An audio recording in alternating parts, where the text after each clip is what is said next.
په بني اسرائیلو کې 3 کسانو دوی په غار کې روانو نو باران شو پې چې کله به دوی باندې باران شو نو دوی غار ته ننوتل بیا هغه غار خوله چې په هغې باندې یو ګټه راپرېوتله او د غار هغه خوله بنده شوله نو هغه کاڼې ډېر زیات درونو دوی خو نه شي اوچتولی دې درې غڼو دا مشوره وکړله چې راځئ الله تعالی ته خپله نیکي وښایې چې د هغه نیکۍ په وجه باندې الله رب العزت زموږ نه د مصیبت لرې کړي نو په دې کې لومبنی کس چې هغه وویل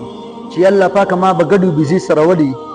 او سار به مې هغه بوتلي او ماښام به مې بیا راوستې او چې کله به مې راوستلې نو د هغې هغه پۍ چې و هغه ما راولوشلو او مور او پلار له به ما ورکولو زما بوډاګان مور او پلار و هغې له بیا ما ورکولو یو پیرزه لرې لاړم په څه وجه باندې په ما باندې ناوخته شولو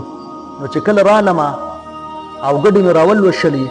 او پۍ مې راواغېستلو چې د مور او پلار خوا ته راورسېدم نو زما مور او پلار چې و هغه وده و نو د هغوی راپاڅول مې مناسب ونه ګڼلو